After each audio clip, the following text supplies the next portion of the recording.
Pull up, grab the fuel nozzle, and get ready to fuel up on trends and strategies to grow your travel center business in this episode of the Truck Stops Here, brought to you by NATSO. Now, here are your hosts, Amy Toner and Darren Schulte.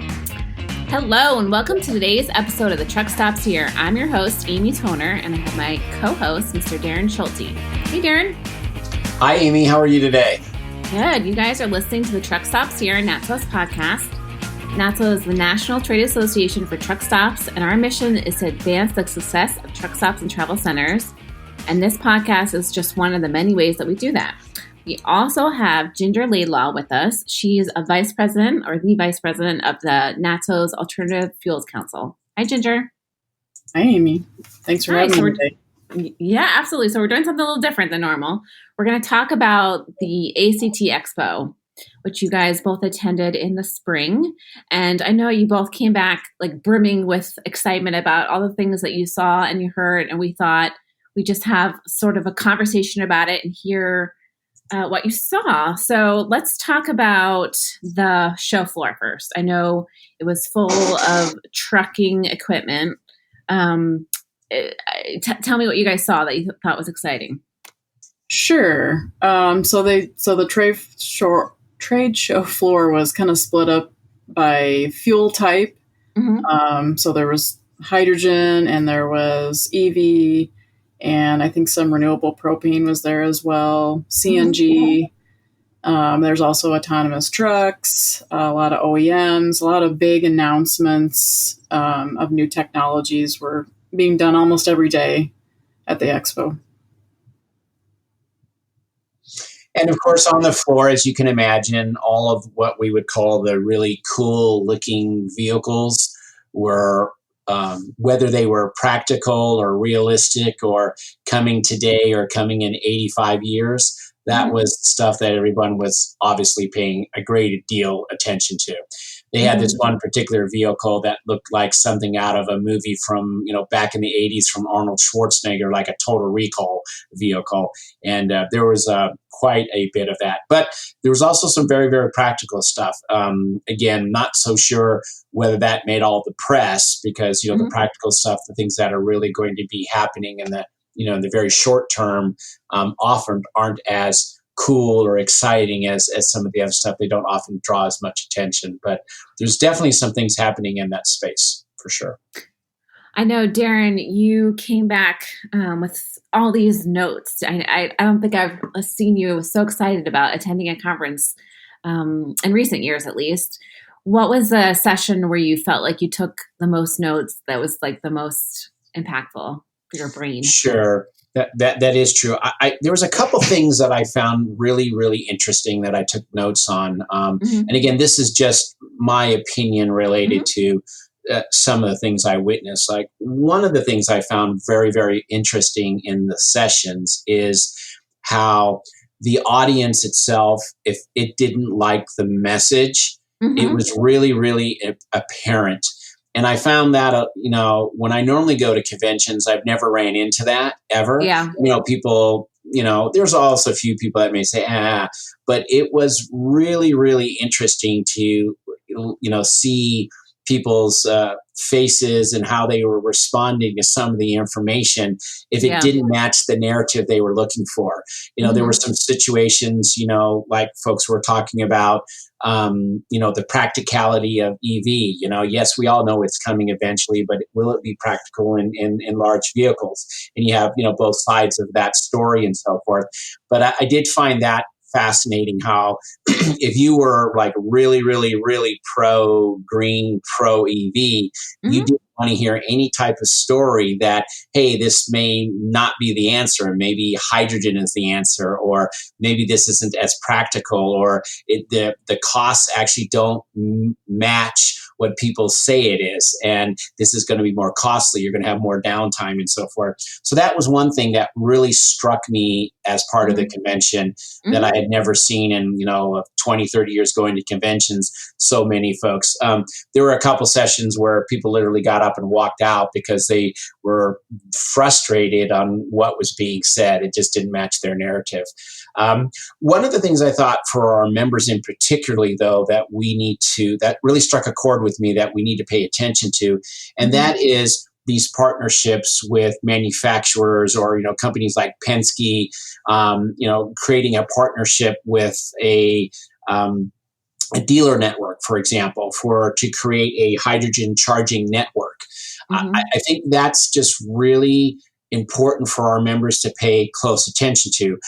Recently, I think as of today, Pilot announced a partnership with GM to build a network of EV charging stations throughout the United States to help reduce range anxiety. And I think our members need to be looking at things like that because we already have a lot of competition that's entering this market, Amy. Yeah. And all of a sudden, if a truck dealership, because they do a partnership with, just again using a name, a Penske as an example, or a Daimler or whatever it might be, to put hydrogen stations throughout the United States and that network, now we all of a sudden have a new competitor in our space. And I think it's something that we need to be very, very aware of.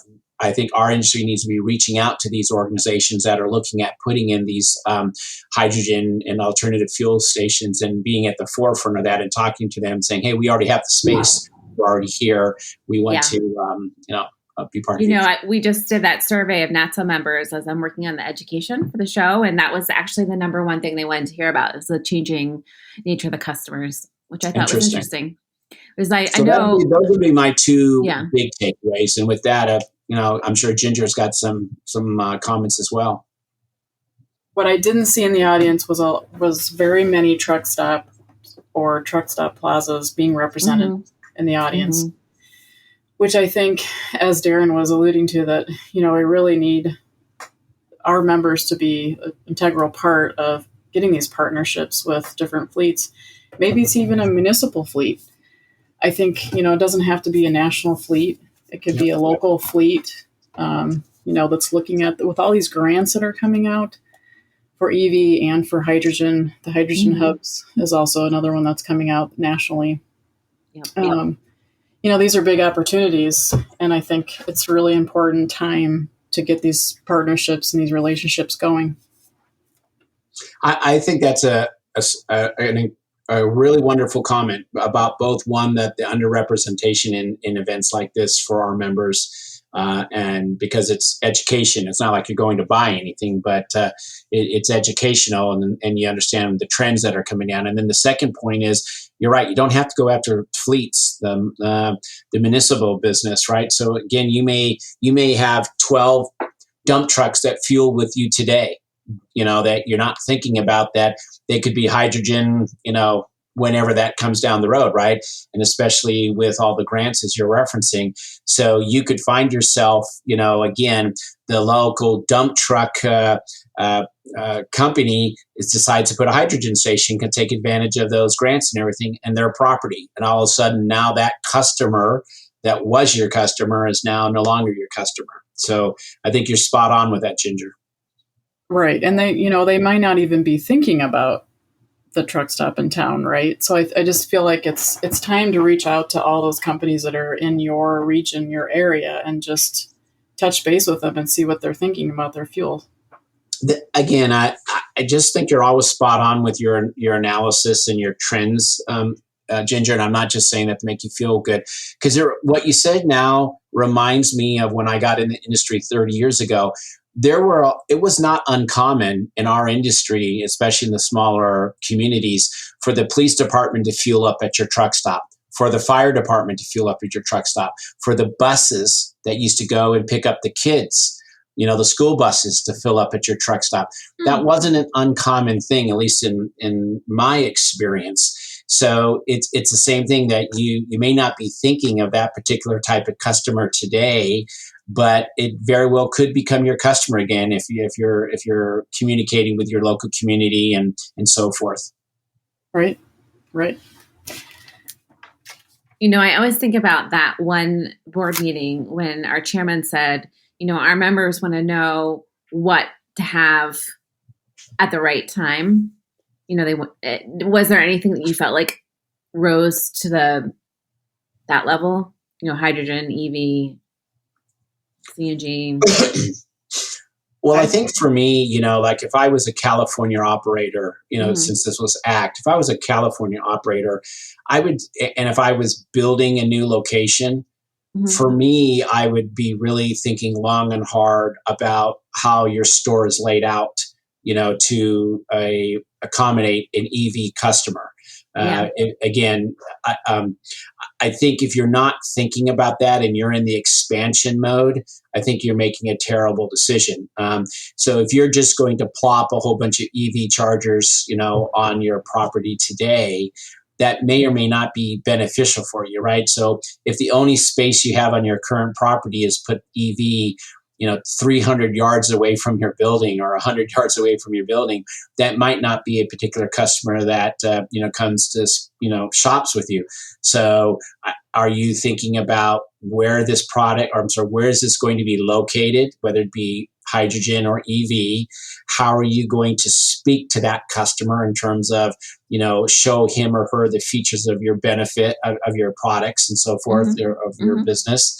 Do you need to start embracing automated retail, right? Is the thought process is if you only have space on your property, again, 100 yards away for hydrogen, do you need to be talking to people in the automated retail side to say, hey, I need to put some stuff out there for this particular driver because he or she's not going to walk through the rain, 100 yards to come into my building. So that's one of the things that I would say that's risen to the top is if indeed it is coming, and in some areas it's going to come quicker than others, but if it's coming, you better be thinking about that as part of what your current location looks like today and how do you make those changes.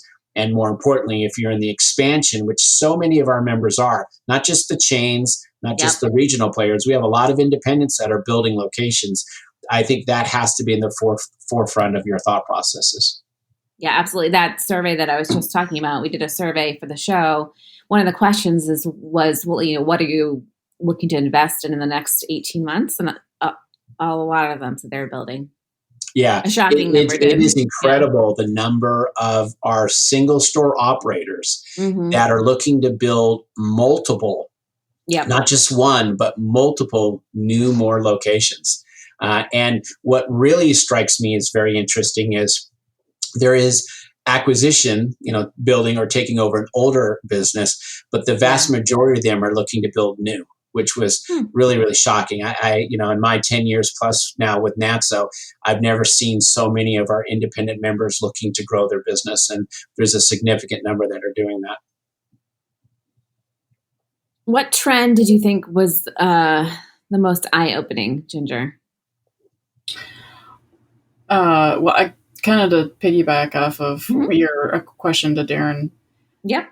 I feel like the different fuels and which one is going to come forward, which one's going to kind of filter out. Yep. I feel like it really also comes down to who are your customers. If you have medium duty, they're more likely to be doing EV. If you have heavy duty, we may be looking more at hydrogen. So maybe kind of broken down into what is the composition of your customers, maybe to really know so that you're ready to, when you are building or expanding, to know which fuel may be the most that will rise to the top for use. Darren, do you have advice on how to make sure you know about your customers? You know what? I want to piggyback on that for sure, and I'll try to get that advice. But Ginger, again, gets something nail on the head. It's surprising how many of our members often are not quite aware of the number of medium-duty vehicles they're fueling. So one of the things we have been doing for years and years and years is we ask our members, how much diesel fuel are you selling in the front, the forecourt? And, some of our members separate it out, some of them don't. But most of them are very, very shocked at the gallons. And what I mean specifically about the gallons is the size of the gallons purchase. Yep. So what's really interesting is members will say, well, I don't see a lot of box trucks in my location. I don't think that's my particular customer. And then when they look at their forecourt diesel purchases by gallons, they'll see that a very large percentage of those gallons are north of 40 gallons. Yeah. And not that can't, of course, fit into a large pickup truck, but in most cases, that's probably speaking to a medium duty of some sort of vehicle. And once they do that, then when they're giving me feedback over the next months, whatever, they're like, "Holy cow! I'm servicing a lot more trucks in my forecourt and medium duty to light duty than I had any idea." Because they're always thinking class 8, and class 7, but a lot of times they have those box trucks. So I would say, one of the easiest ways to do is make sure you fully understand it. Again, I don't think you have to be super sophisticated. I'm a big believer of observational analysis, mm-hmm. right? So, because it doesn't take a brain surgeon if you were to stand out in your store over a week's period of time to kind of just see, or take a look at your gallons. Like I said, on the forecourt, if you're doing a lot of 40 plus gallon purchases in diesel, you potentially have that customer. So, we should know, most of our members should know. You probably ask your staff just to verify. If you have camera systems, you can look at the camera. But I don't think you have to be overly sophisticated to get an idea. Again, your gallons are going to tell you that by location, what your purchases are. And then, like I said, you could easily just do some observational analysis. It's usually more, in every case that's been a subject discussion, it's usually more than what the owner felt he or she was doing in terms of medium duty customer. Ginger, from you're obviously our biodiesel expert, was there anything from your unique perspective that you thought would be good for our members to know? Biodiesel wasn't brought up too much at this conference. It was we're mainly focusing on hydrogen and EV, a little CNG there, but I'd say pretty heavy on hydrogen and EV. The other thing I just wanted to bring up is there was some talk about ESG, which I know we've all heard the buzz about ESG, environmental, social, and governance. And I think, maybe a lot of the NATSO members may not have to worry about ESG too much.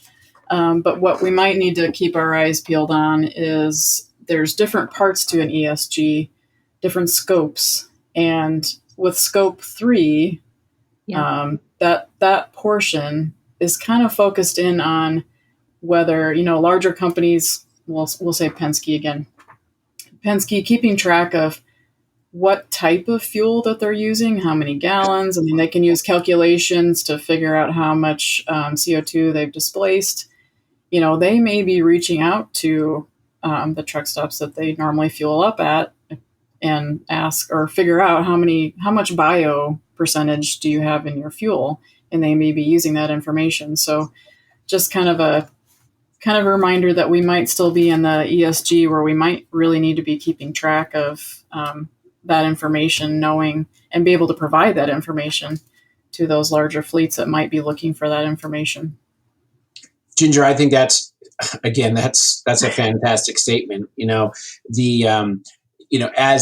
As companies really focus on their ESG programs and really become more environmentally conscious, that type of stuff is going to happen. So if you are a travel center or truck stop that doesn't do any type of, we'll just use biodiesel in this case to your comment, you're not selling biodiesel at all, that you very well may find yourself at a huge disadvantage, because companies that are, again, very socially conscious about that may decide not to fuel there because you're not offering that. And again, they're trying to reduce their carbon footprint, and a lot of them are tracking all of that type of stuff, as you referenced. And that got brought up in our conference in Berlin.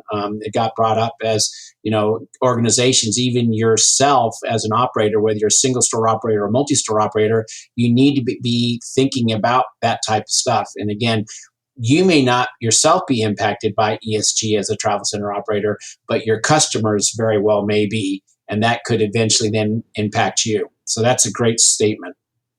Right. Thanks, Darren. Absolutely. It's always better. I always like being on podcasts like with Amy and other smarter people, because then me as the dumbest person on the panel, I always end up sounding a little bit smarter. Darren, that is so not true. Well, it's more true than you realize. So I remember that now. I read that somewhere. Before I let you guys go, is there anything else? Anything you want to say? Darren, you go first. I'll start. Yeah. As Ginger said, I really just implore our members to, at least in the next few years, to rethink about where they're going and spending their time at shows and so forth. I mean, certainly want them to attend our shows. It's very important to us personally and everything, and to the association. But I would really ask some of our members to, is it really important to go to a show, a trinket show? And I know trinket shows are important because we need to sell stuff, but are you better off going to some of these conferences where it may be a little bit more boring because there's a lot of information, but unfortunately, I think often it's those boring details that negatively impact us in the future. And again, if you're going to spend millions and millions of dollars on new properties, building new travel centers, you do have to have an understanding of what's coming down the pike, such as you may not think EV's coming today, but if you're building a new location, as I said, you should be planning for it. At least put the piping underneath and the electrical work to prepare for it. If you don't think hydrogen's coming today or tomorrow, well, at a minimum, put a spot on your store to say, this is where my hydrogen fueling stations would go, and pipe for it. Because that's going to save you countless hours of work, headaches, tearing up the concrete in the future. And if you're not thinking about that stuff today and not aware of it, then you're going to have issues. And the best example out there is bulk DEF. We all heard about bulk DEF for a long time. It was in Europe before it came here, and we all kept building stores without it. And for a lot of us, it was very, very costly to tear everything up, put all the new equipment in, and so forth like that. Had folks had just a little bit of common sense and said, maybe it comes, maybe it doesn't, I'm at least prepare for it when it does, it would have saved us a lot of headaches. I think what I'm hearing, though, is they need to come to NATSO Connect. Yes, they do.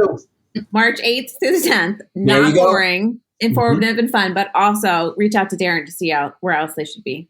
All right, Ginger, what about you? Any last thoughts before I let you guys off the hook? I just, everybody calls us the messy middle right now. And so to try to calm the anxieties of the messy middle, just try to stay informed. Try to, like Darren said, pick which conferences, maybe pick at least one a year that's going to provide some education that you can take back with you. Try to start those relationships and partnerships with whoever is local and regional. So what they're up to, so you can kind of stay in unison with them and what fuels they're looking at as well. All right. Thanks, guys. Thank you, Amy. Thank you, Ginger. Thank you. Welcome. And thank you for listening to today's episode of the Truckstops Here. You can find us online at natso.com/podcast. We're also on Apple, Google, Stitcher, and Spotify. And if you have any questions or if you want to be a guest, reach out to me at editor@natso.com. The Truck Stops Here was brought to you by NATSO, the association representing truck stops and travel centers. Visit natso.com for more information. The Truck Stops Here is produced by NATSO in collaboration with Human Factor. Producers are Amy Toner and Darren Schulte.